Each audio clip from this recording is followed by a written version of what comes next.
Welcome to Supercharged by AI, a podcast by AI Portland. I'm Megan Otarte, co-founder of AI Portland and partner at Cloud4, joined as always by Nicole Moores, product design manager at Lithia Motors and co-founder of AI Portland. We have so much to talk about today. We have Nicole. a lot. Mm-hmm. I mean, I think we need to talk that I'm scared of making this prediction because it is January 10th, but I just feel a new energy in town. I just feel like people are ready. Mm-hmm. They showed up last night. I mean, we said this a lot, so people who just listen to us are probably like, you guys, I mean, come on. But we had a lot of folks. Yeah. I think we said last year was the first year that it felt like truly non-pandemic, but maybe, I mean, based off of last night, maybe this year is like the real I'm coming back out year because people came out. People came out. People came out. There was a lot of energy. And I mean, I think we're seeing signs in a lot of ways, not just at our like little AI Portland event ways, but from talking to people, it also seems like people are getting, there's a little bit maybe more activity on the job market front. There's signs of life, just from talking to, I had a quick conversation with Brooks from 52 Limited. Like those kind of things seem like maybe that's getting a little bit better. So, you know, where we sit on January 10th, 2025, things are looking up. And I mean, another sign is the amount of people who have RSVP'd to next Tuesday's startup community event. I mean, that 500. event sold it's 500 out. people. Yeah. Yeah. And like you put two big events in Portland, like really close together. That's just like, to me, it further supports the argument that people are ready to be out there. Yeah, which is awesome. Portland needs it. We all need to get back out and connect. And, you know, this is how we do cool things. Yeah, with each other. Revitalize the city. Yeah. So that event, in case you are, you've been not paying attention, is January 14th, 5:00. It is sold out, but I'm going to tell you how these things work. It's that the day before, the day of, some people are going to be like, oh, I can't go. So Rick has a wait list. You can go to the meetup group. I think that's where you can get on a wait list. And that stuff does shuffle around. So if you are on a wait list and you're like really into it, keep an eye, especially the day before and maybe even the morning of. We see a lot of activity the morning of, like people just like, oh, I can't get away from work, or I got to pick up the kid or whatever. So stay tuned. And I have heard, I mean, I don't know if we're allowed to talk about this, but I'm pretty sure there's going to be another one later this year. Cool. Maybe in April. Can we have some real talk for a second? I just like to give every Portlander a New Year's resolution for free. Oh my God. Okay. A free resolution. Wow. Yes, for free. You get this one for free. And it's easy. Please just RSVP for the things that you are going to go to. And if you wake up the day of and you're not going to go, update your RSVP, right? And if you've RSVP'd, just come, right? We had over 300 RSVPs for our event last night. First of all, when did we come up with the idea for that event? It couldn't have been January of last year, but it was very soon afterwards when we were doing our road mapping for AI Portland. Yes. It was early. We had like New Year, New You, Supercharge Your Life. Yes. And so this event has been on the calendar for many, many months, the majority of a year. We did not get all those RSVPs until January really hit. Like in the last 10 days is when it really blew up. We've had a problem with capping our events because people RSVP, it fills up, and then people don't show. And the folks who did not get on the RSVP list do not have the opportunity to come because it's full. And we think we're going to be at capacity, and then we never are. Right? So last night we're in this position. We have 320 RSVPs. We had about 140 people show up, which maxed out our space at Kiln. But that still means over 150 people RSVP'd and did not show up. That's a big metric. That's a large amount of people to hit the RSVP button and not come. So I would love it if we could all collectively, for our New Year's resolution, just be better about RSVPing. And coming. I mean, I think this is foreshadowed. Rick Tarosi, Silicon Flores fame, Pi fame. He talked about this at the end of last year, and you and I were both like, yes, because we want to put on an event that is amazing for everybody. But like Nicole said, if we cap it, that means people who want to come can't come. So we stopped doing that. But then we end up in this situation where we can't really tell. Like we were joking yesterday, is there going to be 30 people or they're going to be 323 people? There really is no way for us to know. So we have to kind of roll the dice, and we want to allow as many people to come as possible. And last night that meant that we had some people who couldn't quite get into the room and probably wasn't as great of an experience for them. Mm-hmm. We want to have 300 people there. If you all want to come, like, oh my gosh, please. Right. We want to, like, let's go find spaces where we can hold 300 people. It's just really, it's really hard to know. So I'm on board with this resolution, like, not just like RSVP, but like get out there, do the thing, go meet the people, be awkward in public. We want you to be there. We want to know that there's going to be 300 people there and that we can have 300 bags of chips. Some events we can definitely foreshadow that, you know, this topic is going to be like one that is very well attended. And for those events, we do look to bigger spaces, right? For this one, we had no idea people would turn out. Yeah. And we have data. I mean, just for those people who maybe were in the hall and were like, this isn't as great. Like, we have data on how much our no-show percentage is. So, you know, we make decisions based on that, but that's based on historical data. It's hard to say. It's January. Like we said, there's a lot of energy. You know, maybe as we do this year over year, we'll have better data that tells us January is always 60% show rate or something. Year over year. I mean, we're already year over year. This is our second January.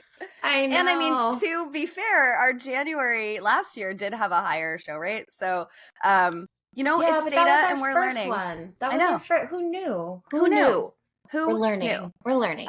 We are learning, and we are so grateful for everybody who showed up. The vibe in the room and the little bit outside the room was so good. It was just good vibes. Folks were ready to hear from our presenters. And I just have to say how like interesting and vulnerable and like, I don't know, just like on top of it, our presenters were. Yes, our community is so great. So great.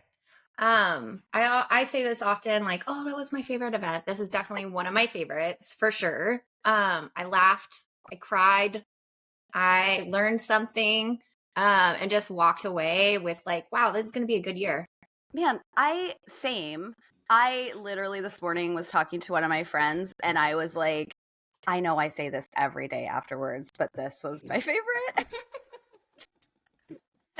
And it was, I mean, I learned things. This is the thing I love about other people sharing what they're doing, is I learned things that they weren't trying to teach me. Right. You know, we'll talk about each one of them, but like when Dylan was showing that you could like swap in a chat between the different like I didn't know that. I had no idea you could do that. And I was holding the mic for him because he had to type. I was like a human mic stand. And I'm watching that and I was like, oh my God. I didn't know I just said, I don't know. I guess I never thought about it. It was like, oh, he wasn't even trying to teach that. You know, it was a whole different thing that he was talking about. But I think that's a thing when, and we've had a few different events like this, right? We had AI creativity, where we had lightning talks, we had the science fair. I think even if you're not like, I'm going to go do that exact thing, it can spark inspiration about how you could potentially use it. Right. Yeah. And you can always pick something up. Totally. And that's why these events are pretty special. Yeah, let's go through. I think sometimes when we recap, we try to like generally recap, but I think for this one, we should just go down a list. We had 7 presenters and they each had about 10 minutes, which everybody stuck to pretty well. We had some, the transitions took a little longer than we thought. We had some technical issues, but we kept the time, which is amazing. We did keep the time. I feel pretty satisfied with that. Yes, me too. I was driving. I mean, listen, I'm a project manager at heart, right? So I'm driving home and I was like, I mean, we kicked them out at 8 p.m. Like, so let's start with Spencer. You want to recap it?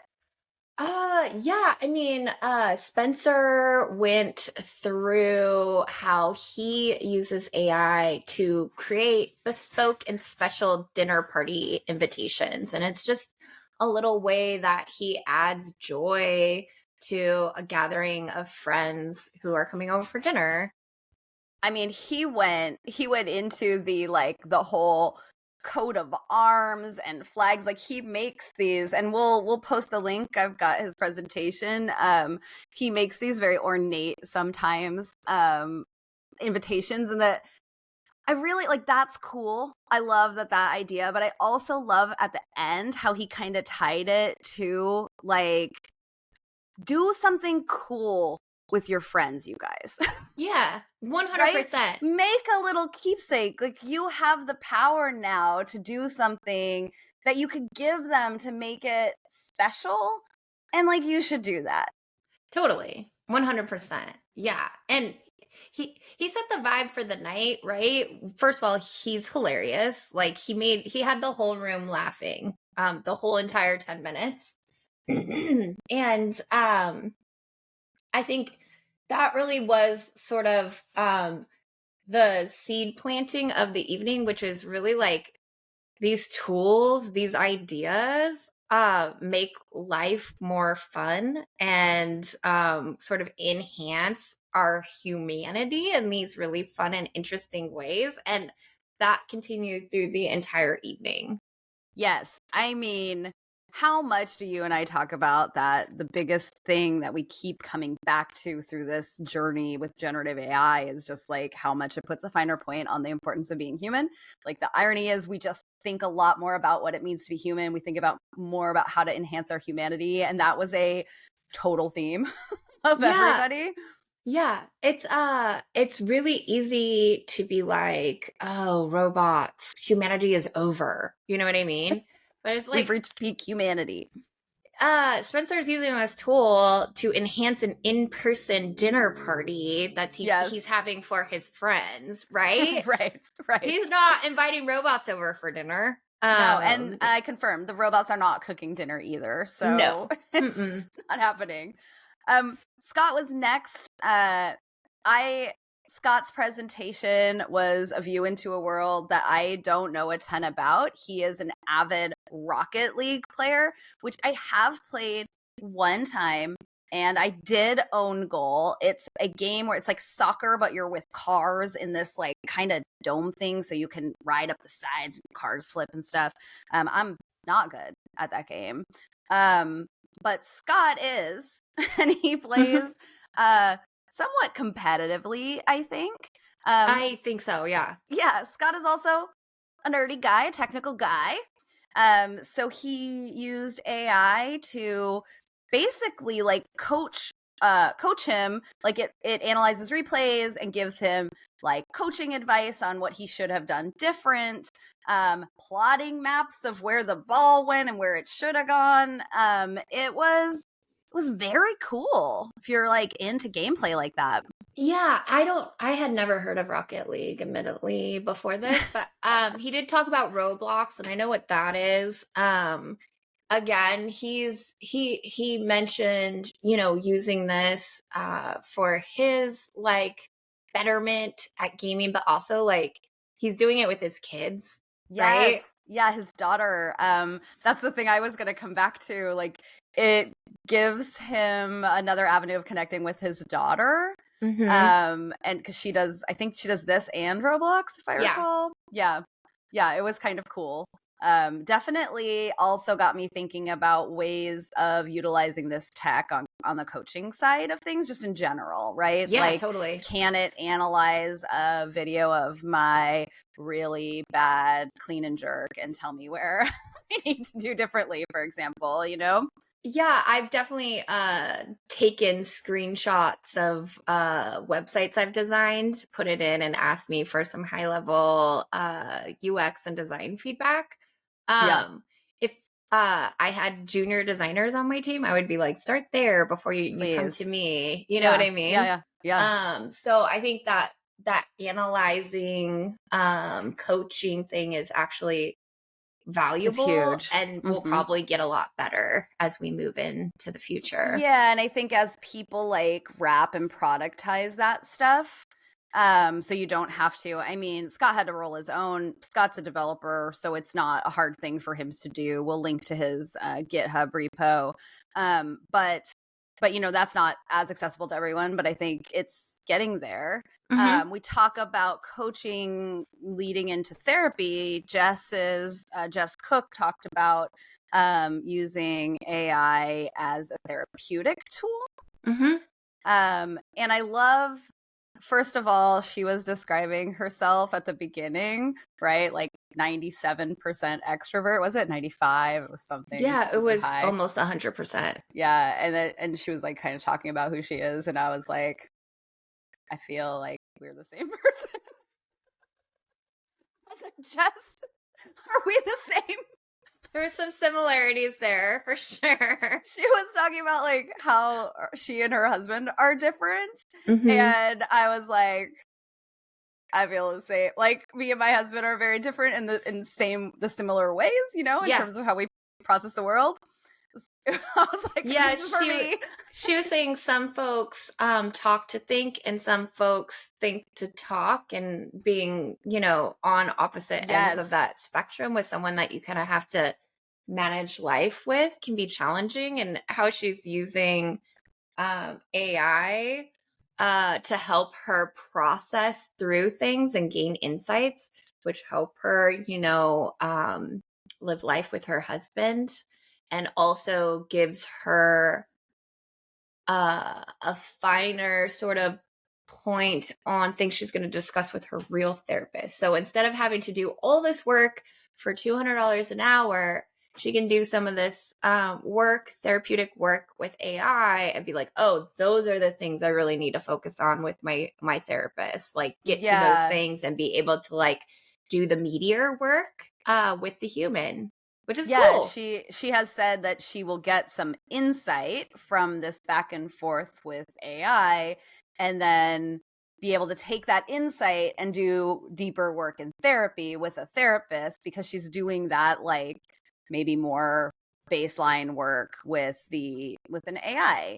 And I mean, I think she did a great job of talking about, being careful with privacy in these tools and all that stuff. So, asterisk on the tons of, personal information.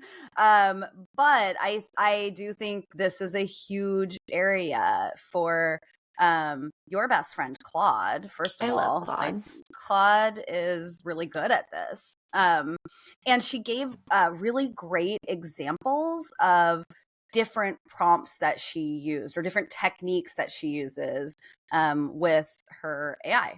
And I mean, again, it's enhancing her human interactions. It's enhancing her relationship with her husband. It's enhancing maybe a difficult conversation that she needs to have at work. Yeah, she's not replacing her therapist by any means. She's just doing extra work on the side to make herself better. Yeah, and like using it as a resource and a tool. Yeah. Let's talk about Ron. Yes, our friend Ron Bronson. Ron he's hilarious. Crack me up, man. Okay, we talked at the beginning when we introduced AI Portland. One of the things I think that people sometimes get wrong about us is they think we are AI enthusiasts. They think that we are AI techno optimists, right? Like they just assume we're an AI group, so we must just love all the things about AI and never talk about the things that are bad or never talk about the challenges. And that's just not true. So when we started the meetup, I explained to everybody that everybody is welcome here, that if you are a critic, if you are a skeptic, if you're an enthusiast, if you're an optimist, like this is the place. We're going to talk about the different sides of all these things. Ron at the beginning is like, yo, I am an AI critic. Right. And he said the words blight on humanity. Blight on humanity, I think he said those words, and there were confirmation nods in the audience. People were like, yes, it is. Yes, it is. Yeah. And I turned to Janet and I said, see all of them. Like, yes, like, we want to look at this as it is, right? Yeah, and we all should have a critical lens on everything. I think if we're only looking at it through a narrow lens, we're not doing ourselves doing service. Any service. We're not doing anything. Okay, so Ron, fantasy sports. Yeah, so he's very much into fantasy sports. So he uses AI to sort of almost world build alternative realities for his favorite athletes and sports teams. He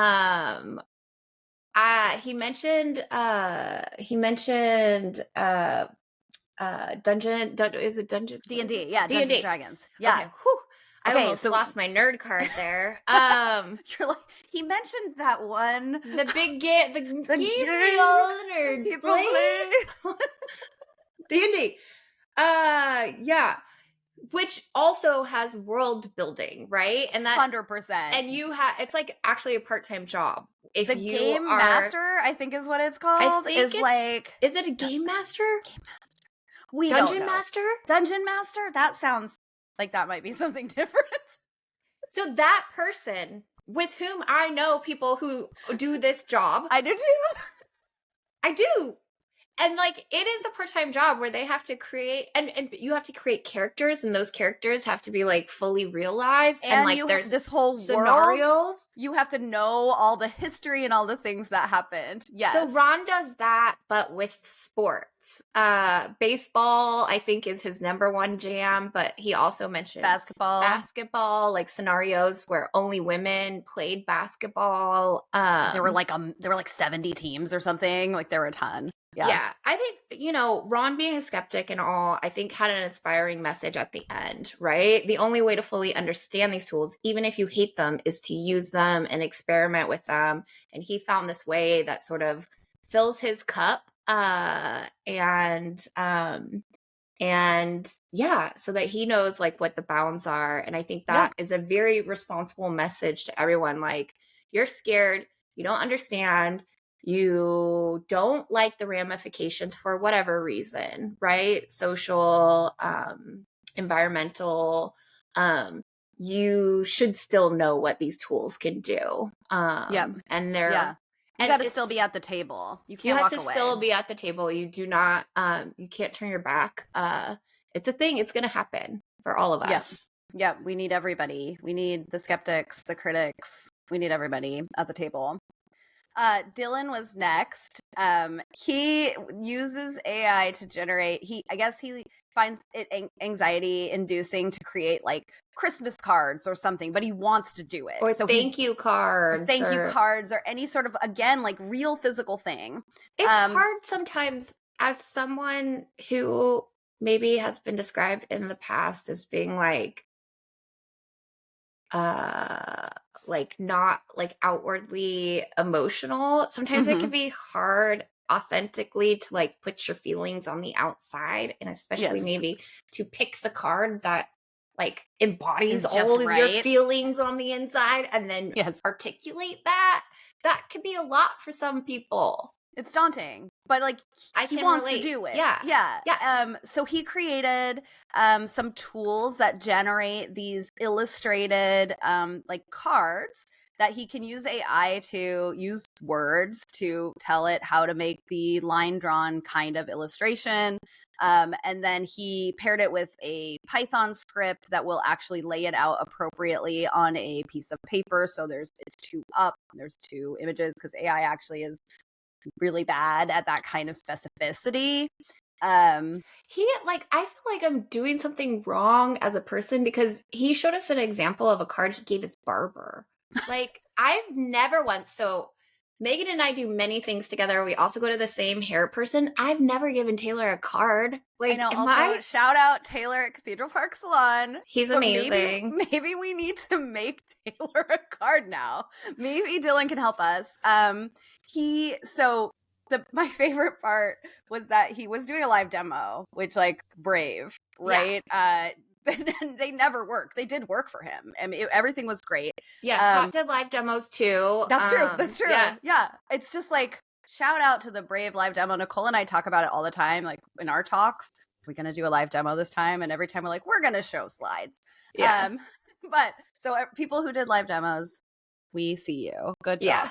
Yeah. Dylan's live demo was to make a thank you card for you and me. And my favorite part was he is on the inside. He was like, generate a thank you card, a picture of 2 baby carrots having a glass of wine. Baby carrots and wine. I think it was even more general than that. And that's just what I came up with. It was like, it needs to say thank you for, the work we do for AI Portland and baby carrots and wine. And that is part of our origin story. And I was telling my husband last night that, like, we talk about how we started, like, at events, we'll often tell we kind of lore now, like, we came over, you came over here, drank a glass of wine, drank a bottle of wine, and, talked about what, the whole idea of AI Portland.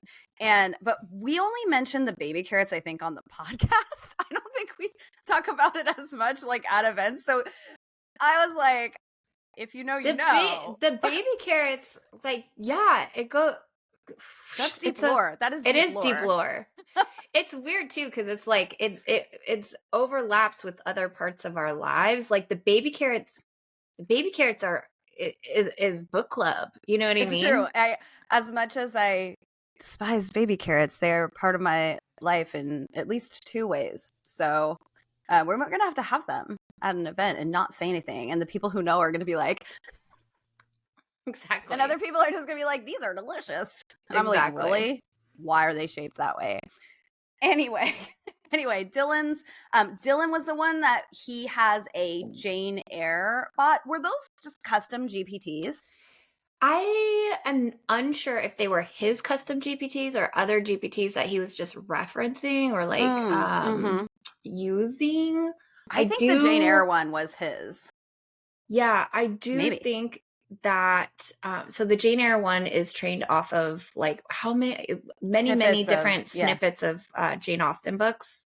Jane Austen, same thing. Got it. It might be the Jane Austen bot if people are like looking for it online. Was it? I think so. Okay. But we'll verify, we'll find links. So I do believe the illustration generator that he was using was based off of a specifically trained and honed bot that he created, because those were very had a very specific art direction to them. Yeah, and they were very cool. And I mean, again, like, something to facilitate better interactions with people around him in the real world. Physical, actual people. Humans. He said he was gonna give us our card next event. Yes. That will actually be ours in real life. Well, I will put it on my wall over here. It was actually very cute, the baby carrots. It was. They were drinking. The baby carrots were drinking wine. They were baby carrots. They were baby carrots. Like, they were not baby carrots, the ones that are like rolled and rounded and weird. They were like young carrots. How many times can we say baby carrot in this podcast? We've done it too many times. So we our next guest was a AI Portland OG homie, Janet Johnson. And her talk was so powerful. Janet had a rough year last year. Her wife passed away from cancer. She also got a new dog, it sounded like, which was... Yeah, remember we had a happy hour with her. It had to have been the summer because we were sitting outside of the high dive and she was showing us pictures of her new puppy. Right. Remember? Nora. Yeah. Yes. So it was a rough year for her, and her talk was not about tools. It was not about practical things that she uses AI for. It was a lot about how the exploration of AI saved her last year. Well, and just the exploration and being able to use Claude as a tool to process her own grief, right? Yep. Yeah. And like the passage that she read some content that was very moving. She used Claude to generate, and she said, sometimes she doesn't have the words or the ability to process things, and that Claude really helped her do that and create this passage that she read that talked about the year and how she's sort of putting one foot in front of the other and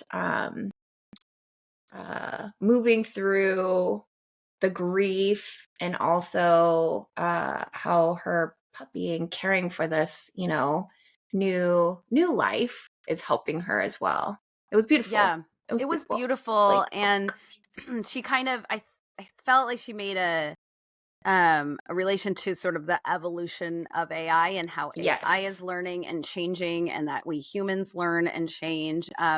And I know that, knowing Janet, she is not a techno optimist. She comes to AI with some very practical concerns, very pragmatic concerns. And but also like a fan, kind of like us, is sort of balancing all of this but on reality. This, I would say she's more conservative in her AI views. I don't know. I don't think that's the right word, but she's probably like a tick further. Yeah. She vacillates, right? She's the one who taught me that, like, some days you're like, oh no, and other days you're like, oh my gosh, this is amazing. Yeah. But I thought it was just very inspiring and just very real. Her talking about her experience. She had slides up, and she's actually posted the recording. Drew was recording in front of her, so we can link to that. It's on her LinkedIn. But Drew made these really gorgeous slides, and I think it's his art, but AI assisted, from what I understand. And it just was this very moving moment. And I am so grateful that she was brave to get up there and talk about this. It could not have been easy. It wasn't that long ago that this happened, that, she lost her wife. And it was just... It was beautiful. It was beautiful.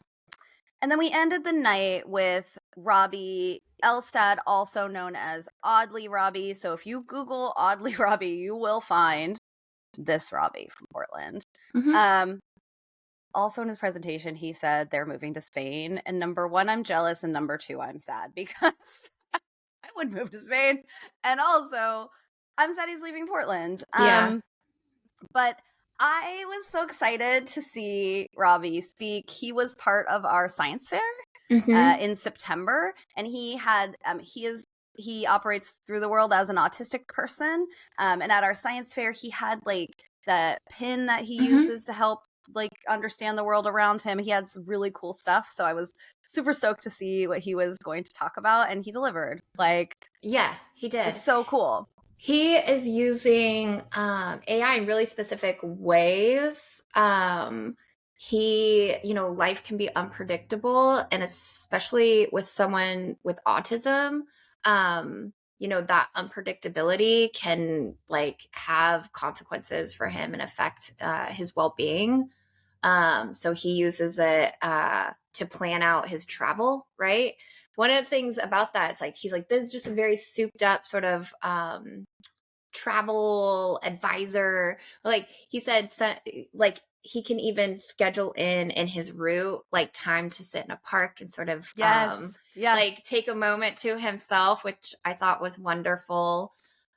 He's also using it for journaling, right? So he's a very prolific journaler and uses journaling to process.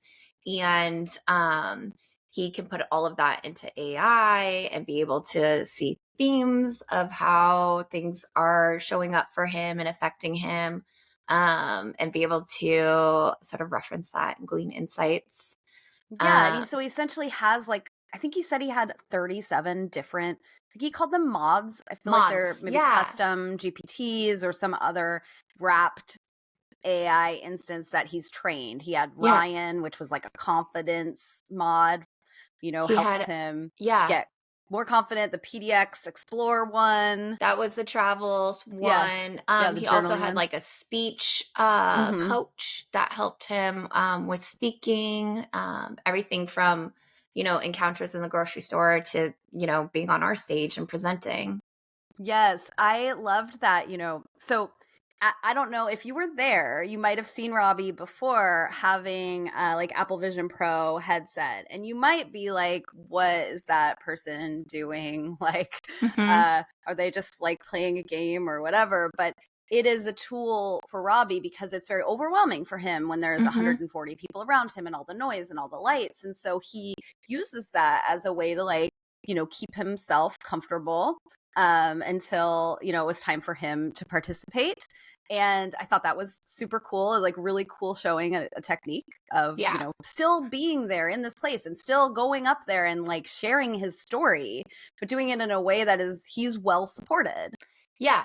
I think that was the overwhelming message, is that he is using these tools to make his life better and help him navigate the world a little easier. That's really special. You know what I mean? Yeah, 100%.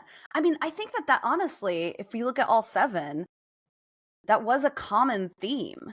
And I guess Supercharge Your Life, that's not that. I guess it's not surprising. I thought we would get submissions that were a lot more practical, like more like, I used AI to write workouts for me this year, or I used AI to like help with dinner planning, or I don't know, like not quite so deep. Right? But and we had a mix, but I was kind of surprised at the way that people are using it, and it's more profound than I thought.